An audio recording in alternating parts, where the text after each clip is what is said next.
ഗ്രൂപ്പിനും കേന്ദ്ര സർക്കാരിനും ഏറെ ആശ്വാസകരമാകുന്ന വിധിന്യായം വന്നിരിക്കുന്നു. ഹിൻഡൻബർഗ് റിപ്പോർട്ടിൽ സ്വതന്ത്ര അന്വേഷണം വേണ്ടെന്ന ഒരു നിലപാട് എടുത്തിരിക്കുകയാണ്. ഇപ്പോൾ സുപ്രീം കോടതി ചീഫ് ജസ്റ്റിസ് അധ്യക്ഷനായ ബെഞ്ചിന്റേതാണ് തീരുമാനം. സെബിയുടെ നിയന്ത്രണാധികാരങ്ങളിൽ ഇടപെടാനാകില്ലെന്നാണ് കോടതി വ്യക്തമാക്കിയിരിക്കുന്നത്. ഇതിനുള്ള കോടതി പരിശോധന പരിമിതമാണെന്നും സുപ്രീം കോടതി വ്യക്തമാക്കുന്നു. ശ്യാം ദേവരാജുന്റെ വിവരങ്ങളുമായി. ശ്യാം, ഇപ്പോൾ കേന്ദ്ര സർക്കാരിന് ഏറെ ആശ്വാസകരമാകുന്ന ഒരു വിധിയാണ് വരുന്നത്. ഒപ്പം അദാനി ഗ്രൂപ്പിനും അന്വേഷണം സെബിയിൽ നിന്ന് മാറ്റേണ്ടതില്ലെന്നാണ് സുപ്രീം കോടതി നിരീക്ഷിക്കുന്നത്. എന്തൊക്കെയാണ് വിധിന്യായത്തിൽ പറയുന്ന കൂടുതൽ വിവരങ്ങൾ? വിനിത, അദാനി ഗ്രൂപ്പിനും ഒപ്പം കേന്ദ്ര സർക്കാരിനും ഏറ്റവും അധികം ആശ്വാസകരമായ ഒരു വിധിയാണ് സുപ്രീം കോടതിയിൽ നിന്നും അല്പസമയം മുമ്പ് പുറത്തുവന്നത്. ആ വിധിന്യായം പൂർണ്ണമായിട്ടുള്ള chief justice doctor DY Chandrachud അധ്യക്ഷനായ ബെഞ്ചാണ് ആ വിധിന്യായം പുറപ്പെടുവിക്കുന്നത്. അതിൻ്റെ ആദ്യ ഭാഗത്തെ വിശദാംശങ്ങൾ ഇങ്ങനെയാണ്. ഹിൻഡൻബർഗ് 2023 ജനുവരി 24-ാം തീയതി പുറത്തുവന്ന അദാനി ഗ്രൂപ്പിനെതിരായ ഹിൻഡൻബർഗ് റിപ്പോർട്ടിൽ പ്രത്യേകമായ ഒരു അന്വേഷണമില്ല. സെബി നടത്തുന്ന അന്വേഷണം പര്യാപ്തമാണ്. ആ അന്വേഷണം മാത്രം മതിയാകും. കാരണം 24 അന്വേഷണങ്ങളാണ് സെബി ഇതുമായി ബന്ധപ്പെട്ട് നടത്തുന്നത്. ഇതിൽ 22 അന്വേഷണവും പൂർത്തിയായി. ഇനി 2 അന്വേഷണമാണ് പൂർത്തിയാക്കാനുള്ളത്. ആ 2 അന്വേഷണം 3 മാസത്തിനകം പൂർത്തിയാക്കണമെന്നുമാണ് സുപ്രീം കോടതി സെബിക്ക് നൽകിയിരിക്കുന്ന നിർദ്ദേശം. കാരണം നേരത്തെ 3 തവണയാണ് സെബി ഇതുമായി ബന്ധപ്പെട്ട് കൂടുതൽ സമയം നീട്ടി ചോദിച്ചിരുന്നത്. ആദ്യം മാർച്ച് 2-ന് മെയ് 2 വരെയും 2 മാസം സമയം ചോദിച്ചു. 2 മാസം സമയം നൽകി. അതിനുശേഷം 6 മാസം സമയം ചോദിച്ചു.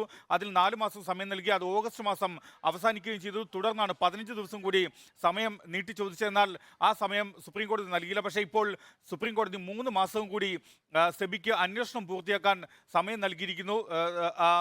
സെബി അല്ലാതെ മറ്റേതെങ്കിലും ഒരു സ്വതന്ത്ര ഏജൻസി അന്വേഷിക്കണമെന്ന ആവശ്യം, ഹർജിക്കാരുടെ ആവശ്യം സുപ്രീം കോടതി തള്ളിയിരിക്കുന്നു. മറ്റേതെങ്കിലും ഒരു ഏജൻസി, പ്രത്യേകിച്ചും CBIയോ അതുപോലെ മറ്റേതെങ്കിലും കോടതിയുടെ മേൽനോട്ടത്തിലുള്ള ഏതെങ്കിലും ഒരു സ്വതന്ത്ര ഏജൻസിയോ തൽക്കാലം അന്വേഷിക്കേണ്ട ആവശ്യമില്ല. കാരണം അത്തരം ഒരു പരിശോധന നടത്താനുള്ള അധികാരം തൽക്കാലം സുപ്രീം കോടതിക്കില്ല. അത്തരം ഒരു അധികാരത്തിൽ ഇടപെടാനാവില്ല. സെബിയുടെ നിയന്ത്രണ നിയമങ്ങളിൽ ഇടപെടാനാകില്ല എന്ന കാര്യമാണ് സുപ്രീം കോടതി ചീഫ് ജസ്റ്റിസ് അധ്യക്ഷനായ ബെഞ്ച് വ്യക്തമാക്കുകയും ചെയ്യുന്നത്. അതുകൊണ്ട് തന്നെ സ്വതന്ത്ര ആവശ്യം വേണമെന്ന, അന്വേഷണം വേണമെന്ന, അതായത് ഈ വിഷയത്തിൽ ഹിൻഡൻബർഗിലെ വെളിപ്പെടുത്തലിൽ സെബി അന്വേഷണം തുടരുന്നു, മറ്റ് ഏജൻസികളുടെ അന്വേഷണമില്ല. നേരത്തെ തന്നെ സെബിക്കെതിരെ ആരോപണം ഉന്നയിച്ചുകൊണ്ട് ഹർജി വന്നപ്പോൾ തന്നെ സുപ്രീം കോടതി ഇക്കാര്യത്തിൽ ഒരു പരോക്ഷ നിരീക്ഷണം ഉൾപ്പെടെ നടത്തിയിരുന്നു സെബിക്ക് അനുകൂലമായി. അതുകൊണ്ട് തന്നെ ഒരു പ്രതീക്ഷിച്ചിരുന്ന വിധി എന്ന് തന്നെ നമുക്കിതിനെ വിലയിരുത്താമല്ലേ? കാരണം സെബിയുടെ അന്വേഷണം തന്നെ മതി എന്നൊരു നിലപാടിലേക്ക് എത്തുകയാണ്.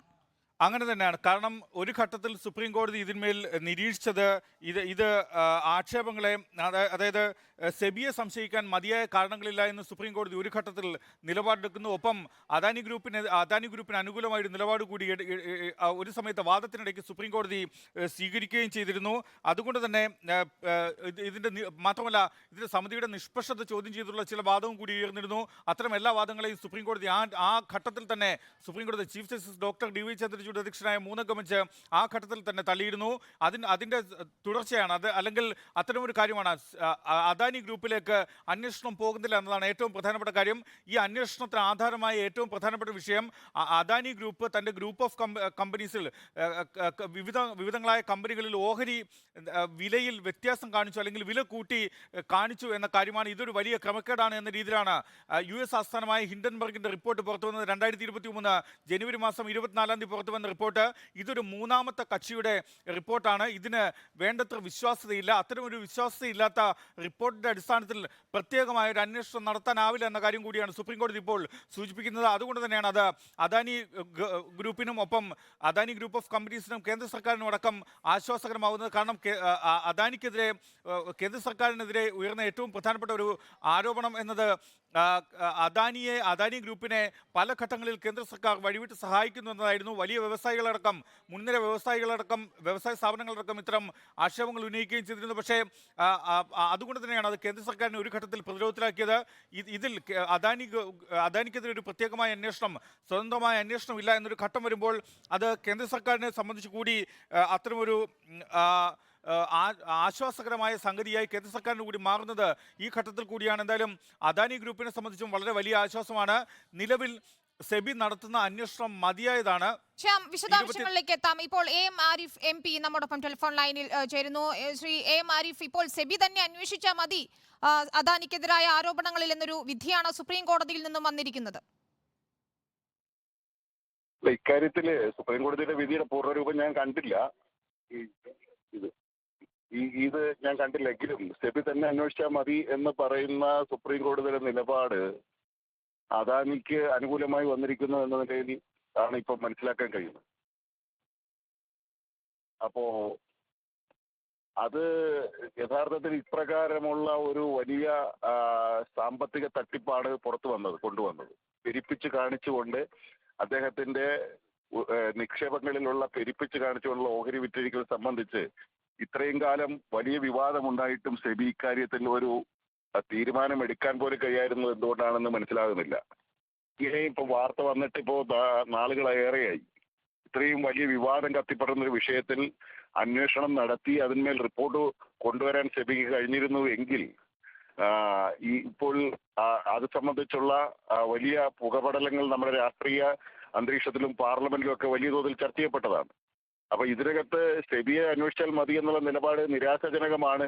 അദാനിയെ പോലുള്ള ഒരു വൻ സാമ്പത്തിക കുറ്റവാളിക്ക് അത് ഗുണകരമായി മാറുന്നുവെന്ന് കേൾക്കുമ്പോൾ നീതിന്യായ വ്യവസ്ഥയെ സംബന്ധിച്ച് തന്നെ ആളുകൾക്ക് വലിയ ആശങ്ക ഉണ്ടാകാനിടയുണ്ട്.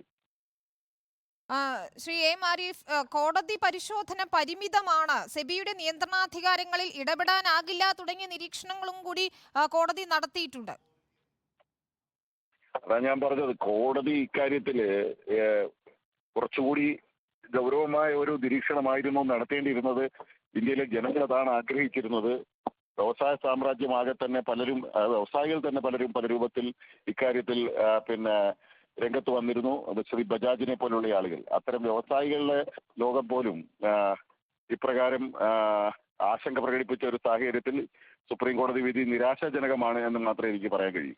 അതാണ് ശ്രീ എം ആരിഫ് വ്യക്തമാക്കുന്നത്. സുപ്രീം കോടതി വിധി നിരാശാജനകമാണെന്നാണ് അദ്ദേഹം വ്യക്തമാക്കുന്നത്. ശ്യാം ദേവരാജ് തുടരുന്നുണ്ട്. ശ്യാം, അപ്പോൾ സെബിയുടെ അന്വേഷണവും ഒപ്പം വിദഗ്ധ സമിതിയുടെ അന്വേഷണവും തുടരാം. 2 മാസത്തിനകം റിപ്പോർട്ട് നൽകണം, 3 മാസത്തിനകം അന്വേഷണം പൂർത്തിയാക്കണം എന്നുകൂടിയാണ് കോടതി നിർദ്ദേശിച്ചിരിക്കുന്നത്, അല്ലേ? അങ്ങനെയാണ്. കാരണം നേരത്തെ 3 തവണയാണ് അദാനി ഹിഡൻബർഗ് റിപ്പോർട്ടുമായി ബന്ധപ്പെട്ട് സെബി അതിൻ്റെ അന്വേഷണത്തിന് കൂടുതൽ സമയം നീട്ടി ചോദിച്ചത്. അതിലേറ്റവും പ്രധാനമായി പറഞ്ഞിരുന്നത് ഇത് സങ്കീർണമായ കാരണങ്ങളാണ്, സങ്കീർണമായ വിഷയങ്ങളാണ് ഇതിലുള്ളത്. അതുകൊണ്ട് തന്നെ പല വിശദമായ അന്വേഷണം നടത്തേണ്ടതുണ്ട്. അതുകൊണ്ട് തന്നെ വിശദമായ അന്വേഷണത്തിന് കൂടുതൽ സമയമാണ് ആവശ്യമാണ് എന്ന കാര്യമാണ് സെബി 3 ഘട്ടങ്ങളിൽ ചോദിച്ചത്. ഇത് ആദ്യം ചോദിച്ചത് മാർച്ച് 2-നാണ്. 2 മാസത്തെ സമയം കോടതി നീട്ടി നൽകി. മെയ് 2-ന് ഈ ഹർജി വീണ്ടും പരിഗണിക്കുമ്പോൾ മെയ് 2-ന് 6 മാസത്തെ സമയമാണ് ചോദിച്ചത്, സെബി ആവശ്യപ്പെട്ടത്. എന്നാൽ 4 മാസത്തെ സമയം നൽകി. തുടർന്ന് ഓഗസ്റ്റ് മാസം ഈ ഹർജി വീണ്ടും പരിഗണനയ്ക്ക് വരുമ്പോൾ വീണ്ടും 15 ദിവസം കൂടി സമയം ചോദിച്ചു. എന്നാൽ സുപ്രീം കോടതി ഈ സമയം നൽകിയില്ല. പക്ഷേ അതിനുശേഷമാണ് വിശദമായ വാദത്തിലേക്കൊക്കെ പോയത്. എന്നാൽ ആ വാദം പൂർത്തിയായി വിധിന്യായം പുറത്തു വരുമ്പോൾ സെബിക്ക് 3 മാസവും കൂടി സാവകാശം നൽകുന്നു, അല്ലെങ്കിൽ 3 മാസത്തിനകം അന്വേഷണം പൂർത്തിയാക്കണമെന്ന കാര്യമാണ് സുപ്രീം കോടതി വ്യക്തമാക്കുന്നത്. ഇതിൽ നേരത്തെ 24ഓളം അന്വേഷണങ്ങളാണ് ആകെ സെബി നടത്തുന്നത്. ഈ 24ഓളം അന്വേഷണങ്ങളിൽ 22 അന്വേഷണങ്ങളും പൂർത്തിയായിട്ടുണ്ട്. 2 അന്വേഷണങ്ങളാണ്, 2 മേഖലകളിലേക്കുള്ള അന്വേഷണമാണ് ഇനി പൂർത്തിയാക്കാനുള്ളത്. ആ അന്വേഷണം 3 മാസത്തിനകം പൂർത്തിയാക്കണമെന്നാണ് സുപ്രീം കോടതി സെബിയോട് നിർദ്ദേശിച്ചിരിക്കുന്ന ഏറ്റവും പ്രധാനപ്പെട്ട കാര്യം, സുപ്രധാനമായ കാര്യം. എന്തായാലും ഈ വിധി അദാനിയെ സംബന്ധിച്ചും അദാനി ഗ്രൂപ്പ് ഓഫ് കമ്പനീസിനെ സംബന്ധിച്ചും ഒപ്പം കേന്ദ്ര സർക്കാരിനെ സംബന്ധിച്ചും സെബിയെ സംബന്ധിച്ചും വളരെ വലിയ ആശ്വാസകരമാണ്. 2023 ജനുവരി മാസം 24-ാം തീയതി പുറത്തു വന്ന ഹിഡൻബർഗ് റിപ്പോർട്ട്, അമേരിക്കൻ ആസ്ഥാനമായ ഹിഡൻബർഗ് എന്ന ഗവേഷണ സ്ഥാപനം